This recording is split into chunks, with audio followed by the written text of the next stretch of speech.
it's me, Jen. Today I'm going to work on my March budget closeout. This is my budget, and now that it's almost the end of the month, I like to fill in the actual area. So in the beginning of the month, I usually put my proposed budget. My income is blank for privacy, but this is the rest of my expenses.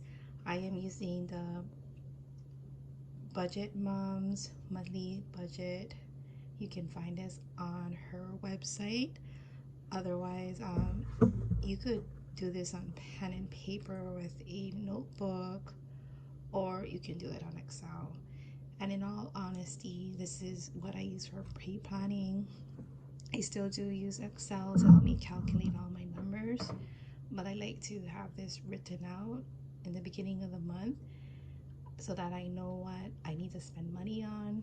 And then I write this out, and then I do it every month, so I know what I'm spending money on. And then at the end of the month, I write in what I actually spend money on. So as you can see, this budget template is divided by your pay on the top, then your fixed expenses, your debt, variable expenses, savings. Then at the end, you're gonna total your income, total your expenses, and then what is it at the bottom? Essentially, we are doing a zero-based budget, so it should come down to zero. Now, I hardly ever get down to zero because I like to have a cushion of about $100, and sometimes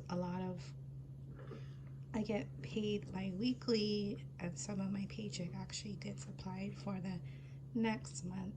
So I really truly never get down to zero by the end of the month. So to make a successful budget, you need to track your expenses. So this is my tracker. This originally was for Christmas, and then I ended up kind of taking the name off, writing March on the top, and just adding some clovers on the top to make it decorative. So essentially, you want to make sure you put your date, transaction, category, minus and plus in your balance, and then write all your expenses. And then using this, you're going to compare, put it in your actual category to see if that was exactly what you spent money on. So I'll be working on that right now. So one of the things I like to do so that it's easy to see my expenses is to highlight my expense tracker. So I do want to show this layout. This is from the Budget Mom. It's a bill tracker, and basically you list your bills on the side by date and the amount, and every month you just do a check mark to make sure that your bills were paid. And so what I have done is highlighted also the bill, so I know what it is, and I use the same coloring for my expense tracker so I can easily see it when I'm doing my closeout. I do that for my fixed expenses, and then for my variable expenses I pretty much do the same thing, have it highlighted. So I'm going to go ahead and do that first.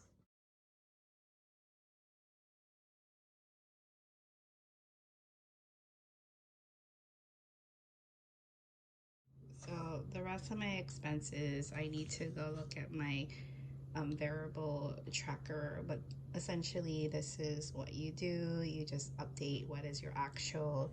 As you can see, my numbers were off for my Verizon. It's actually less than 256. I'm paying 206.77 now. My insurance did go up to 198.55, but at least I have a cushion, and that will help just in case if my actual budget was off. And then So once I do my variable expenses, I'll add that on to like how much I spend on the events area. I have an events area here, which I do cash flow.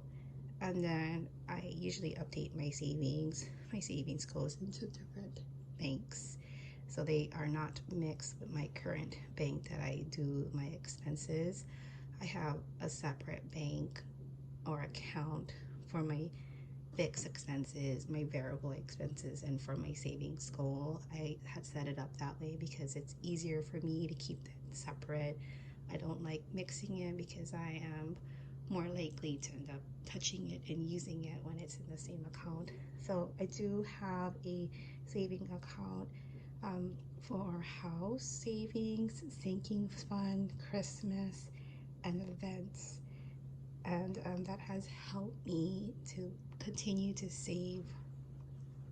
So this is an index card, and I use this to track my variable expenses. Right, I have a limit of $313.43.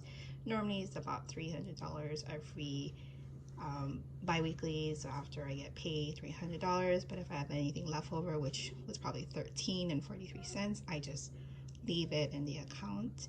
So I usually just write down the date, the transaction, if it's minus or plus, and the balance on the side.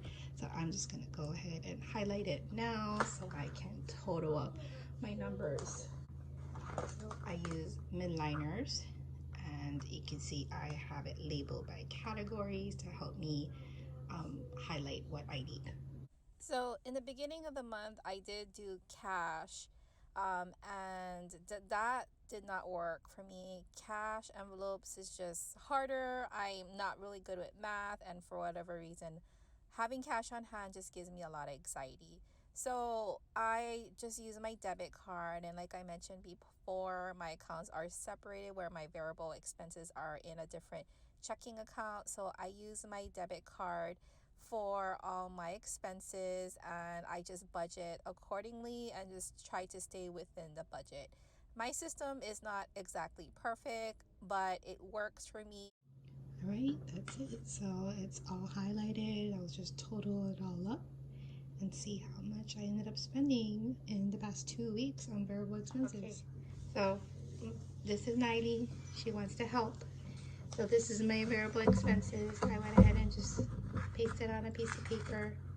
Hey, baby, wait. Okay. So I'm just gonna go ahead and write that in. So this was eating out. This was grocery. Got it on stuff. This was medical. And this was what is it? Utility. So pretty much you have to know, baby, add everything all up, and then you'll find out how much you spent for the week. And then I usually just end up getting the whole amount for the whole month, and then updating my actual area in my budget, and that will close out my expenses. So this is how my budget looks like. Everything's updated in the actual column. Some key things that I am proud of is I was able to pay off my Hawaii USA line of credit, and I started off my Roth IRA. So I contributed to the 2020, since it's still tax season, $600. Whoop whoop. And then also I was able to put some extra money to my house saving. Initially I saved $5,000, but I needed to save an extra $2,000 for the renovations for the home improvement. So this is my Excel file. I am tracking my savings. I am excited to announce that for my TSA or 403B at work, with Vanguard, I was able to reach 103,000. Whoop whoop. The rest of the things I have saved is in Ally for my sinking funds. So that was it. That was my March budget closeout. If you like what you saw, please hit that like button and don't forget to subscribe. Have a good one, and hopefully we'll see you next time for my April budget.